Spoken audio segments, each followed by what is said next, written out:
एक भरोसो एक बल, एक आस विश्वास। एक भरोसो एक बल, एक आस विश्वास। एक राम घनश्याम हित, चातक तुलसीदास। सभी साथियों को राधे राधे। आज हम चर्चा करने वाले हैं ऐसे चातक तुलसीदास पर जो सिर्फ एक ही भरोसा रखते थे, एक ही विश्वास रखते थे और उनका भरोसा और विश्वास सिर्फ राम थे। अर्थात ऐसे भक्त कवि, राम भक्ति शाखा के सर्वश्रेष्ठ कवि, एक ऐसे वट वृक्ष जिन्होंने अपने वट वृक्ष के विकराल रूप में अपना काव्य रूपी रामचरितमानस एक ऐसा वट वृक्ष खड़ा कर दिया, ऐसा काव्य लिखा कि आसपास के कवि, उस समय के समसामयिक कवि अपने आप को कुकुरमुत्ता समझने लगे, अपने आप को नगण्य समझने लगे। अर्थात बहुत बड़ी मात्रा में कवियों ने कविता करना छोड़ दी और ग्रंथ लिखना छोड़ दिए थे कि अब तो हमें कौन पढ़ेगा, जब तुलसीदास ने इतने अच्छे और इतने बड़े ग्रंथ लिखे। तो ऐसे ही कवि पर आज चर्चा करने के लिए हम उपस्थित हैं। सभी साथियों का स्वागत है प्रद्योत गुरुकुल में। कल क्लास नहीं हो पाई थी, उसके लिए कल हमने बताया था थोड़ा सा काम था, इस कारण से आपको कल की क्लास नहीं हो पाई और आज आपकी क्लास हम तुलसीदास स्पेशल लेकर आए हैं। इसमें हमने बहुत अच्छे से प्रश्नों का संकलन किया है। आशा और विश्वास है कि आपको कुछ नया भी सीखने को मिलेगा और कुछ अच्छा भी सीखने को मिलेगा। और बहुत कुछ आप जानते हैं तुलसीदास के संबंध में, आप बचपन से ही पढ़ते चले आ रहे हैं। जो चीज़ें आपने पढ़ी हैं उन चीज़ों को हमने यहाँ पर अभी फ़िलहाल नहीं लिया है क्योंकि वो आपने पहले से पढ़ रखी हैं। ठीक है, चलिए तो अब बिना किसी देर के हम शुरुआत करते हैं आज की प्रश्नोत्तरी की।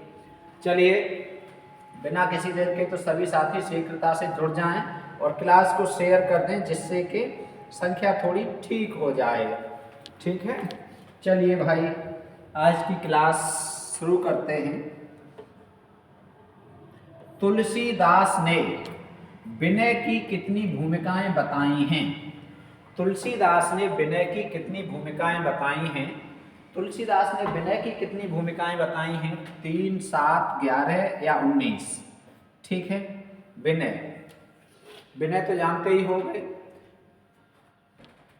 विद्या ददाति विनयम, विनयात याति पात्रताम, पात्रत्वाद धनम आपनोत, धनाद धर्मः ततः सुखम। सुख का कारण क्या है? विद्या। विद्या ददाति विनयम, विद्या मनुष्य को विनम्रता प्रदान करती है। और कोई व्यक्ति विद्यावान है या नहीं आप कैसे पहचानेंगे? इसका एकमात्र उपाय पहचानने का यही है कि सामने वाला यदि विनम्र है तो वो विद्यावान है। अर्थात यदि वास्तव में विद्या ग्रहण की है, डिग्रियों की बात नहीं हो रही, नौकरी की बात नहीं हो रही, नौकरी तो किसी को भी मिल सकती है, डिग्रियां तो कोई भी ले सकता है, लेकिन वास्तव में जिसने विद्या ग्रहण की है वो अवश्य ही विनम्र होगा। और जो विनम्र नहीं है वो विद्याहीन है, पशु है, मूर्ख है। तो विद्या ददात विनयम, क्योंकि विद्या का पहला गुण है विनम्रता प्रदान करना। विनयात याति पात्रताम, और जो विनम्र होता है उसे मिलती है योग्यता। पात्रत्वाद धनम आपनोत, और जो पात्र होता है, योग्य होता है, उसके पास आता है धन। धनाद धर्मः तथा सुखम, और धन से सारे धर्म कार्य करते हुए व्यक्ति सभी सुखों को प्राप्त करता है। इसलिए सुख का मूल कारण विद्या है। इसीलिए तो ये दुनिया विद्या के पीछे है। जो जानते हैं वास्तव में वो विद्या के पीछे है। यदि आप विद्या को ग्रहण कर लेंगे तो धन तो अपने आप आएगा ही आएगा, कोई रोक नहीं सकता। ठीक है, तो चलिए विनय की भूमिकाएं कितनी बताई हैं? बी विकल्प सही है। जिन लोगों ने बी उत्तर दिया है उनका उत्तर सही है। तुलसीदास जी ने विनय की 7 भूमिकाएं बताई हैं। कितनी भूमिकाएं बताई हैं? 7। अब ये 7 भूमिकाएं आपके पाठ्यक्रम के हिसाब से बताने की कोई विशेष आवश्यकता हमें नहीं लग रही, लेकिन बस इतना ध्यान रखो 7 भूमिकाएं विनय की बताई हैं तुलसीदास जी ने। चलो दूसरा देखो, अब रामचरितमानस की रचना कहाँ हुई? कहीं लिखी है, गलती से कहीं हो गया है यहाँ पर। रामचरितमानस की रचना कहाँ हुई, किस स्थान पर? स्थान का नाम पूछा जा रहा है। अयोध्या, काशी, चित्रकूट, उपरोक्त सभी। बताइए, सही दिख रहा है? बिल्कुल सही दिख रहा है, शाबाश, वेरी गुड, बहुत अच्छे। सभी को शुभ शुभ संध्या है, सभी को शुभ आशीर्वाद है। माता रानी आप पर कृपा करें। बताइए, रामचरितमानस की रचना कहाँ हुई है? अयोध्या, हाँ। काशी, हाँ। चित्रकूट, हाँ। अर्थात विकल्प डी सही हो जाएगा, उपर्युक्त सभी। तुलसीदास जी ने उपर्युक्त तीनों स्थानों पर रामचरितमानस की रचना की थी। और काशी के पंडितों ने, ठीक है, काशी के ब्राह्मणों ने तुलसीदास को बहुत बुरा भला कहा था, तुलसीदास को गालियां दी थी। ठीक है, तुलसीदास को हम यहाँ थोड़ा सा अभी विशेष रूप से नहीं पढ़ रहे हैं, थोड़ा प्रश्नोत्तरी कर लो। शरणागत के प्रकार हैं तुलसीदास के अनुसार, बताइए 2, 4, 6 या 8।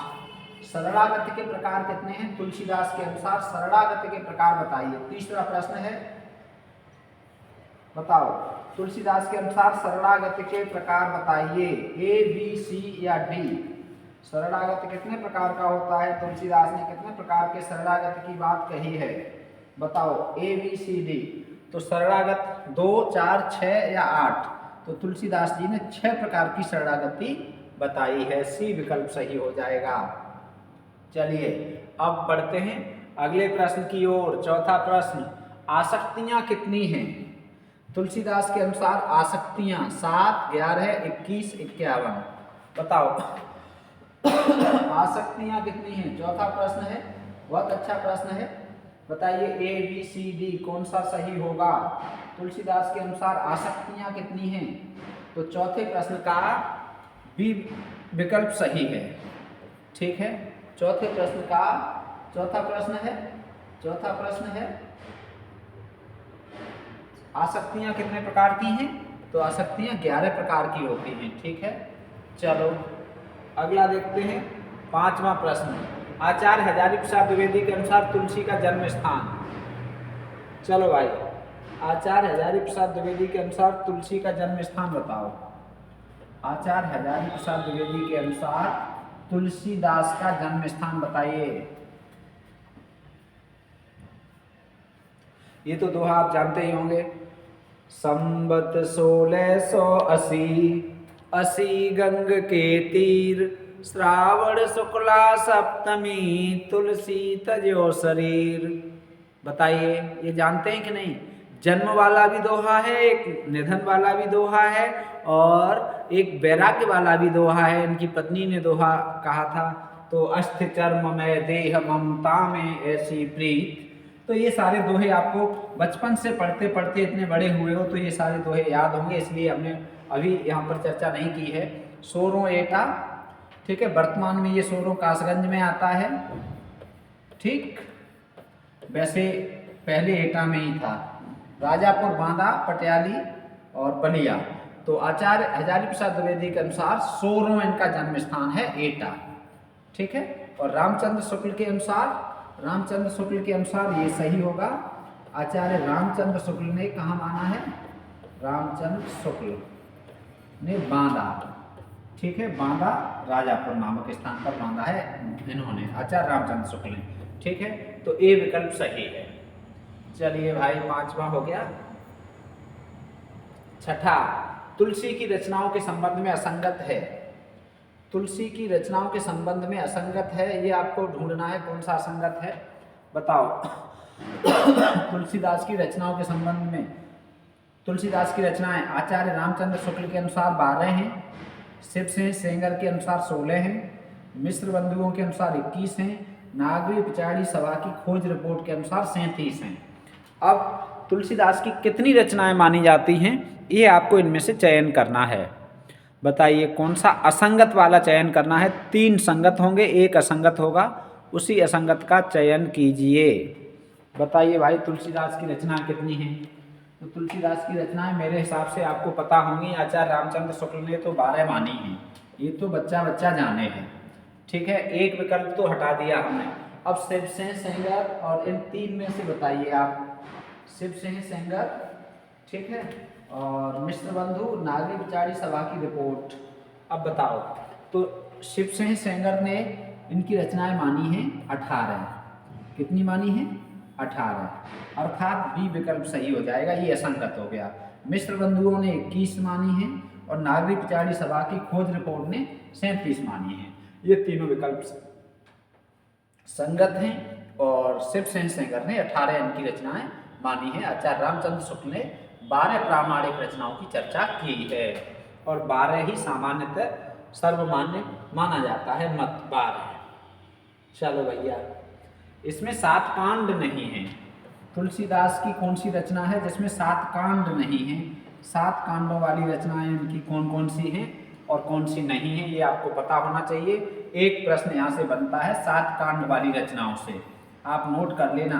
हम ये नहीं कहते हैं यही प्रश्न बन जाए, लेकिन आप यार ध्यान रखेंगे कि 7 कांड वाली रचनाओं से एक प्रश्न बनेगा अवश्य। ठीक है, तो रामचरितमानस, वैराग्य संदीपनी, बरवे रामायण, गीतावली, इनमें से 3 रचनाएं ऐसी हैं जिनमें 7 कांड हैं और एक रचना ऐसी है जिनमें 7 कांड नहीं है। वो रचना आपको ढूंढनी है। ABCD बताइए, बताओ। ABCD 7 कांड नहीं है जिसमें, बताइए भाई, 7 कांड नहीं है।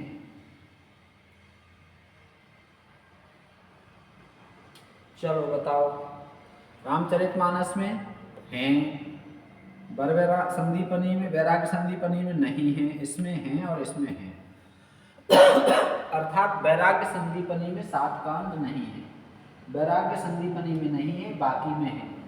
ठीक है, चलो भैया, ये हो गया, कौन सा हो गया? 7वां। अब देख लो 8वां। 8वां देख लो, शानदार प्रश्न। तुलसी धर्म ध्वज है,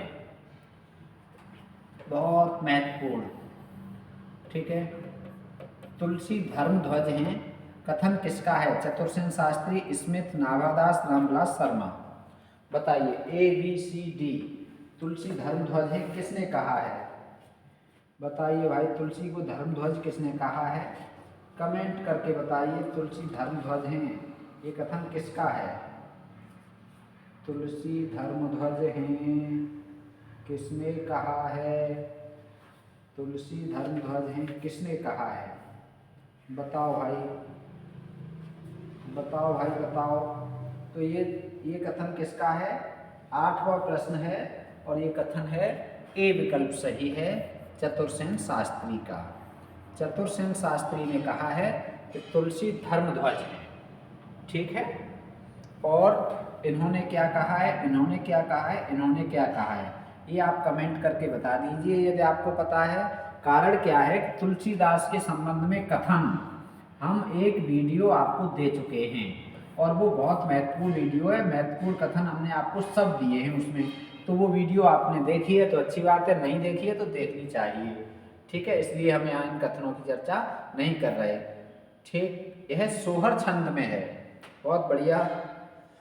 कौन सी रचना है जो सोहर छंद में है?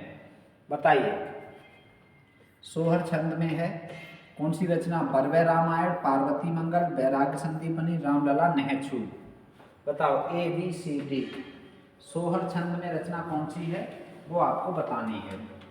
कौन सी है बताइए, सोहर छंद में है कौन सी रचना है जो सोहर छंद में है? बताओ भाई, बताओ, बहुत शानदार प्रश्न है ये, बताइए भाई, बताइए। सोहर छंद में कौन सी रचना है?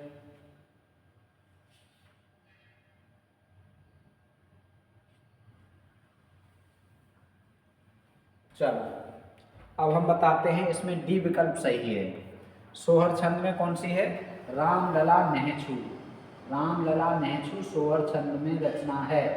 ठीक है, अब इसमें महत्वपूर्ण तथ्य और देख लो इसके रामलला नहछू के। इसमें कुल 20 छंद हैं। रामलला नहछू में कुल कितने छंद हैं? 20 छंद हैं। ठीक है, केवल 20 छंद हैं। ठीक, दूसरी महत्वपूर्ण बात क्या है? ये प्रबंधात्मक ग्रंथ है। ठीक है, 20 छंदों, लगभग 20 छंदों का ही ये प्रबंध ग्रंथ है। ठीक है, प्रबंध जानते ही हो, जिसमें कथा आगे बढ़ती है क्रम से। ठीक है, और इस सोहर छंद में मात्राएं कितनी होती हैं यदि पूछा जाए तो सोहर छंद में 22 मात्राएं होती हैं। कितनी मात्राओं का छंद है ये? 22 मात्राओं का। ठीक है, सोहर छंद की मात्राएं 22 होती हैं। और यदि पूछ लिया जाए कि इन मात्राओं पर यति कितने पर होती है तो यति 22 मात्राओं वाले, सॉरी यहाँ 20 लिख दिया है, 12 और 10 पर यति होती है। ठीक है, 12 और 10 मात्राओं पर यति होती है, 22 मात्राओं का छंद होता है। ठीक है, और विशेषतः ये सोहर कब गाया जाता है? आनंद के उत्सव पर, आनंद के उत्सव, ठीक है, या विवाह पर गाया जाता है, विवाह के अवसर पर।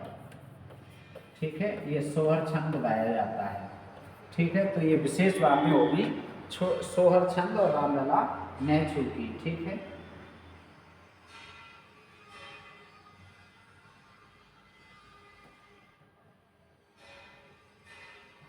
ठीक है, चलो। और एक बात यहाँ कि जो महिलाएं विवाह के समय गाली गाती थी, अश्लील गाली, तो उस अश्लील गाली को समाप्त करने के लिए, दूर करने के लिए, समाज से हटाने के लिए इन्होंने ये रचना की थी, ऐसा माना जाता है। चलो भैया, 9वां हो गया। 10वां, विद्वानों के अनुसार तुलसी को जानने के लिए पढ़ना चाहिए। और शानदार प्रश्न। विद्वान ऐसा मानते हैं कि यदि आप तुलसी को जानना चाहते हो तो उनकी कौन सी रचना को पढ़ना चाहिए? रामचरितमानस, विनय पत्रिका, कवितावली और गीतावली।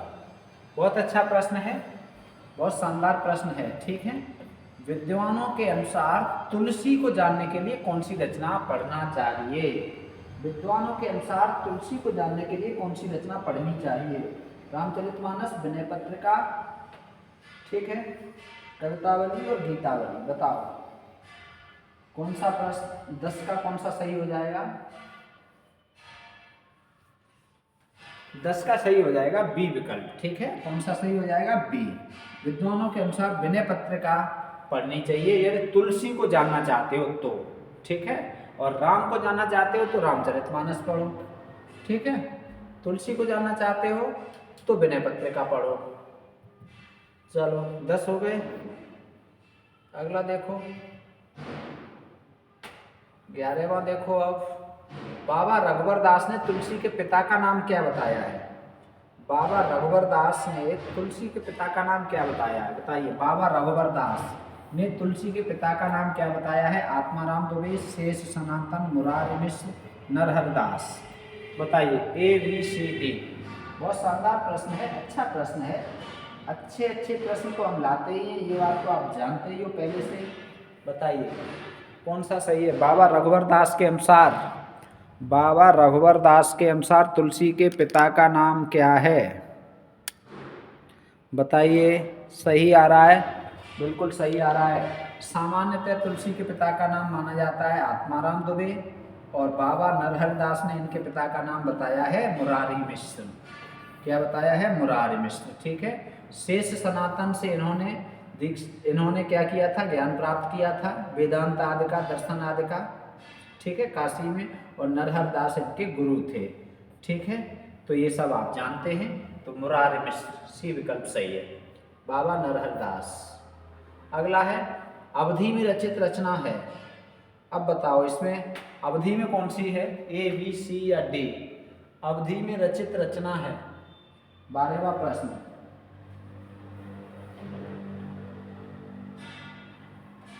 अवधि में रचित है। बताइए, रामचरितमानस, पार्वती मंगल, बरवे रामायण, उपर्युक्त सभी। तो अवधि में उपर्युक्त सभी रचनाएं हैं।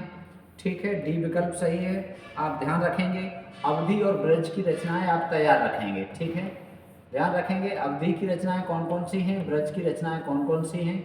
अभी हमने तुलसीदास पर ये दूसरी वीडियो लाए हैं। एक वीडियो हमने कथनों की वीडियो दी थी, तुलसीदास के संबंध में कथन, ये प्रश्नोत्तरी लाए हैं। हालांकि हम इनकी रचनाएं आपको ट्रिक से कराएंगे, लेकिन आगे कराएंगे। ठीक है, चलिए 12 हो गया। 13वां देख लो, तुलसीदास को आनंद वन का वृक्ष किसने कहा? ठीक है, बताओ भाई, तुलसीदास को आनंद वन का वृक्ष किसने कहा है? बहुत शानदार प्रश्न है। आनंद वन का वृक्ष तुलसीदास किसने कहा है? A, B, C, D। Madhusudan Saraswati, Hazari Prasad Dwivedi, ग्रेयर्सन, Ramkumar Verma. बताइए 13वां प्रश्न है, तुलसीदास को आनंद वन का वृक्ष किसने कहा है? तुलसीदास को आनंद वन का वृक्ष किसने कहा है? बताइए भाई, आनंद वन का वृक्ष तुलसीदास को किसने कहा है? मधुसूदन सरस्वती ने, हजारी प्रसाद द्विवेदी ने। ठीक है, ये विकल्प सही है, हजारी प्रसाद द्विवेदी ने नहीं, मधुसूदन सरस्वती ने आनंद वन का वृक्ष कहा है। ठीक है, और इनके कथन हमने आपको करा दिए, हजारी प्रसाद द्विवेदी ने, ग्रेयर्सन ने क्या कहा है, आपको वो वीडियो देखनी चाहिए। अगला है, इसका उद्देश्य शुभ अशुभ शकुन बताना है। इस रचना का उद्देश्य है शुभ अशुभ शकुन बताना। कौन सी रचना है? रामलला नेचू, बरबे रामायण, रामाज्ञा प्रश्न और वैराग्य संदीपनी। 14वां बताओ, ए बी सी या डी? बताओ भाई, इसका उद्देश्य है शुभ अशुभ बताना। बताओ भाई, बताओ।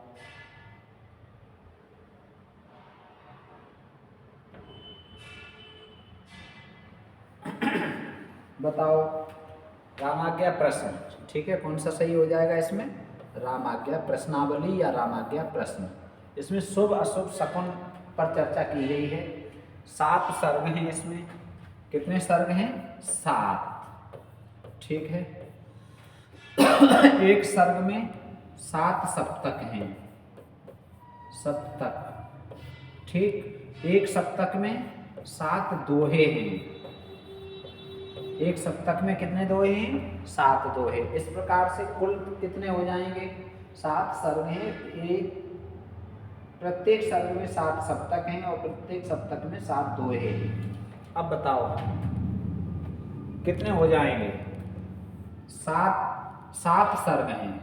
ठीक है, 1 2 3 4 5 6 7। एक सर्ग में 7 सप्तक हैं। 7 सप्तक, और 7 सप्तक में 7 दोहे।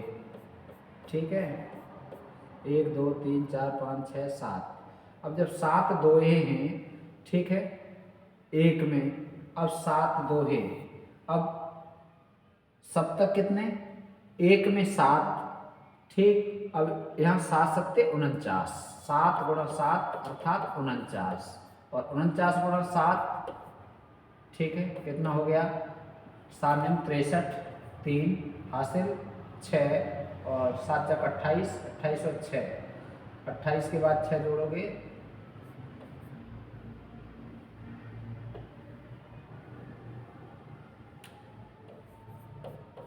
343। ठीक है, कितने हो जाएंगे? 343। अर्थात यदि पूछा जाए कि इस रचना में कितने छंद हैं, तो आप बता देंगे 343। ठीक, समझ गए होंगे। 7 सर्ग, एक सर्ग में 7 सप्तक और हर सप्तक में 7 दोहे, तो इस प्रकार से संख्या 343 हो जाएगी। ठीक है, बहुत शानदार जानकारी है, बहुत अच्छी जानकारी है। इसको आप जानकारी को अपने पास रखेंगे। ठीक है, इसका दूसरा नाम क्या है? दोहावली रामायण भी है। इसे दोहावली रामायण भी कह देते हैं। ठीक है, दूसरा नाम इसका क्या है? दोहावली रामायण। दोहावली रामायण। ठीक है, दोहावली रामायण भी कहते हैं इसे। ठीक, और क्या है इसका? चलो,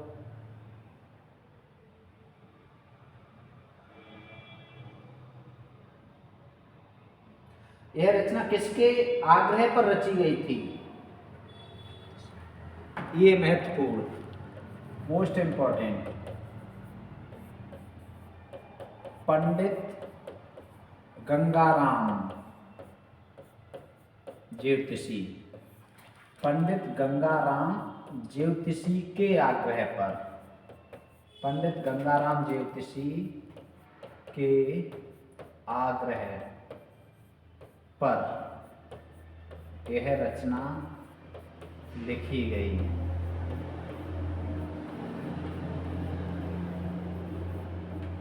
पंडित गंगाराम ज्योतिषी के आग्रह पर लिखी गई, ये आप नोट रख देंगे ये वाला, ठीक है, बहुत महत्वपूर्ण है। चलो, तो ये 14वें प्रश्न से आपको इतनी जानकारी मिली इस रचना के बारे में, महत्वपूर्ण। इसे हनुमान से प्रार्थना की गई है, इसमें हनुमान से प्रार्थना की गई है, बताओ ABCD। हनुमान चालीसा भी इन्होंने ही लिखा है, जय हनुमान ज्ञान गुण सागर, जय कपीस तिहुँ लोक उजागर, राम दूत अतुलित बल धामा, अंजनी पुत्र पवन सुत नामा। कौन से छंद में है? चौपाई में। हनुमान चालीसा कौन से छंद में है? पूरा चौपाई में, पहले आपको बताया है, ठीक है। तो हनुमान से प्रार्थना, बाहुक, दोहावली, रामाज्ञा प्रश्नावली, गीतावली। हनुमान बाहुक, ठीक है, बाहुक भी कहते हैं और कई बार इसका नाम आपको हनुमान बाहुक भी मिलेगा, ठीक है, हनुमान बाहुक, ठीक है, हनुमान बाहुक। और ये बाहु रोग से पीड़ित हुए थे तुलसीदास। बाहु रोग से, जो बाहु रोग से पीड़ित थे, उससे निपटने के लिए, बचने के लिए हनुमान जी की प्रार्थना की गई थी। और तुलसीदास बहुत दुख में रहे, बहुत परेशानियों में रहे, जीवन भर संघर्ष किया, ठीक है, तुलसीदास ने और निराला ने। तुलसीदास के जीवन में दुख ही दुख था, दुख ही दुख था, दुख ही जीवन की कथा रही, क्या कहूँ आज जो नहीं कही, ठीक है। खेती न किसान को, भिखारी को न भीख भले, किस रचना में है, ठीक है, खेती न किसान को, भिखारी को न भीख भले, किस रचना में है बताइए, बहुत महत्वपूर्ण है। रामचरितमानस, कवितावली, विनय पत्रिका, गीतावली। ABCD सारी रचनाएं तुलसीदास की ही इकट्ठी की हैं हमने, तो ये रचनाएं आप ध्यान रखेंगे तुलसीदास जी की हैं, ठीक है। और इसकी बहुत भाषा पूछी जाती है। विनय पत्रिका कौन सी भाषा है? तो इसकी ब्रज है। कवितावली भी ब्रज में है। रामचरितमानस काय में है? अवधि में है। ये बहुत पूछा जाता है। तो खेती न किसान को, भिखारी को न भीख, किस रचना में है ये? 16वां प्रश्न का बी विकल्प सही है, ठीक है, कवितावली। याद रखेंगे, ये बहुत महत्वपूर्ण है, मोस्ट इम्पॉर्टेंट है। किस रचना में है ये कथन, ये पंक्ति? तो ये आप बता देंगे कवितावली में है, ठीक है। चलिए 16 हो गए। अब हम आगे बढ़ते हैं 17वां प्रश्न। बच्चन सिंह के अनुसार तुलसी का जीवन काल कौन सा है? तो बच्चन सिंह के अनुसार तुलसी का जीवन काल बताना है आपको। 1532 1623 ईस्वी में सब दिया हुआ है। 1537 1623 1523 1632 1623 1689। बताइए ABCD कौन सा सही है? तो शानदार प्रश्न है। तो इसमें ए, जिन लोगों के अनुसार ए सही है उनका उत्तर गलत है, जिनके अनुसार बी सही है उनका उत्तर सही है। बच्चन सिंह के हिंदी साहित्य का दूसरा इतिहास, हिंदी साहित्य का दूसरा इतिहास, ठीक है, हिंदी साहित्य का दूसरा इतिहास। उस इतिहास ग्रंथ में जो बच्चन सिंह ने तुलसीदास का जीवन काल लिखा है वो ये लिखा हुआ है, ठीक है, 1537 से 1623। और सामान्यतः ये माना जाता है सर्वमान्य, लेकिन उनके ग्रंथ में जो लिखा है वो हम आपको 1537 बता रहे हैं। तो ये आप ध्यान रखेंगे, यदि आपके पास ये ग्रंथ है तो आपको मिल जाएगा ये, ठीक है। अगला देखो आप 18वां। वे गरीबी की उस सीढ़ी पर थे जिसके नीचे दूसरी सीढ़ी नहीं होती। पहले तो ये कथन यहाँ से यहाँ तक आ सकता है कि किसके संबंध में है, तो यहाँ लिखा हुआ तुलसी के संबंध में, ठीक है। गरीबी की ऐसी सीढ़ी पर थे, वे गरीबी की उस सीढ़ी पर थे जिसके नीचे दूसरी सीढ़ी नहीं होती। मतलब गरीबी की सबसे नीची सीढ़ी पर थे तुलसीदास जी। यह कथन किसका है? तुलसी के संबंध में यह कथन किसका है? रामस्वरूप चतुर्वेदी, बच्चन सिंह शुक्ल, हजारी प्रसाद द्विवेदी। बताओ, वे गरीबी की उस सीढ़ी पर थे जिसके नीचे दूसरी सीढ़ी नहीं होती। तुलसीदास के संबंध में यह कथन बच्चन सिंह का है। डॉक्टर बच्चन सिंह ने यह कहा है कि तुलसीदास गरीबी की ऐसी सीढ़ी पर थे जिसके नीचे कोई सीढ़ी नहीं होती, अर्थात बहुत गरीब थे, बहुत गरीब। ठीक है। अगला, तुलसी का भक्ति आंदोलन प्रतिरोधात्मक किसने कहा? ठीक है, तुलसी का भक्ति आंदोलन प्रतिरोधात्मक, रेजिस्टेंट। तुलसी का भक्ति आंदोलन प्रतिरोधात्मक, रेजिस्टेंट किसने कहा है? दूधनाथ सेन, नामवर सेन, बच्चन सेन, अशोक वाजपेयी। बहुत बढ़िया है, बहुत अच्छा कथन है। तुलसी का भक्ति आंदोलन प्रतिरोधात्मक किसने कहा? बताओ। प्रतिरोधात्मक या रेजिस्टेंट किसने कहा है? तो ये बच्चन सेन ने कहा है। सी विकल्प सही है। ठीक है, कौन सा सही है? सी विकल्प सही है। चलिए भाई, 19 हो गया और अंतिम प्रश्न देखते हैं अब, लास्ट 20वां प्रश्न।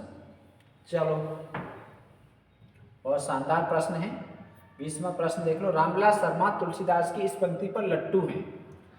रामविलास शर्मा तुलसीदास की इस पंक्ति पर लट्टू हैं। कौन सी पंक्ति पर? कत विधि सृजनारे जग माही, पराधीन सपने हूँ सुख नाही, के सब कहे न जाए का कहिए। ठीक है। अब लो नसानी अब न सही हो, जब जब हो धर्म के हानि, बाढ़ असुर अधम अभिमानी, जब जब होए धर्म के हानि, बाढ़ असुर अधम अभिमानी। बताओ। तब तब प्रभु धरे मनुज शरीरा। बताओ, तुलसीदास की कौन सी पंक्ति पर रामविलास शर्मा जी लट्टू हैं? लट्टू थे, बताओ। A B C D. बहुत अच्छा प्रश्न है, बहुत अच्छा, बहुत शानदार। बताओ बताओ भाई, बताओ कौन सा है? तो इसमें तुलसीदास जी ए विकल्प सही है। कत विधि सृजनारे जग माही, और पराधीन सपने सुख नाही। ठीक है, इस पंक्ति पर रामविलास शर्मा जी लट्टू हैं। पराधीन सपने सुख नाही, ये ध्यान रखना इतना। पराधीन सपने सुख नाही, कर विचार देखो मन माही। ठीक है, चलो, ये 20 प्रश्नों की श्रृंखला हो गई और थोड़ा सा आपसे चर्चा करना चाहते हैं। यदि आप में से किसी की ऐसी पहुंच हो जो थोड़ा सा यदि हमारा ट्रांसफ़र करवा सकते हैं तो हमसे संपर्क कर लेना। ठीक है, बाकी बातें हम फ़ोन पर कर लेंगे। 9758 43 28 87। ठीक है, तो एक स्थान से दूसरे स्थान पर हम अपने गृह जनपद में ट्रांसफ़र चाहते हैं। यदि आपकी पहुंच किसी मंत्री जी से है या आपकी पहुंच कहीं भी है, आयोग में है या किसी सचिवालय में है जहां से ट्रांसफ़र हो सकता हो, तो आपकी पहुंच ज़रूर होगी किसी न किसी की। यदि आपकी है तो आप हमसे एक बार फ़ोन कर लेना। ठीक है, चलिए, इतनी मदद कर दो हमारी, हम भी आपका एहसान मानेंगे। चलिए, इसकी PDF चाहिए तो प्रद्योत गुरुकुल टेलीग्राम चैनल को आप ज्वाइन कर लें। ठीक है, PDF मिल जाएगी आपको। और क्लास आपको कैसी लगी? यदि क्लास आपको अच्छी लगी तो लाइक करें, और आपको क्लास उपयोगी लगती है तो दोस्तों को शेयर करें। ठीक है, मिलेंगे फिर से। स्वस्थ रहें, मस्त रहें और व्यस्त रहें। राधे राधे। नववर्ष आने वाली है, हालांकि ये हमारी सांस्कृतिक जो नववर्ष है, हमारे संस्कृति की नववर्ष है, वो नहीं है, लेकिन फिर भी हमारा देश है, सबको स्वीकार करता है, हमारी भाषा सबको स्वीकार करती है। तो भाई, नव वर्ष की अग्रिम शुभकामनाएं। ये नया साल 2024 आपके लिए खुशियां लेकर आए। मिलेंगे अब नव वर्ष में, तब तक स्वस्थ रहें, मस्त रहें और व्यस्त रहें। राधे राधे।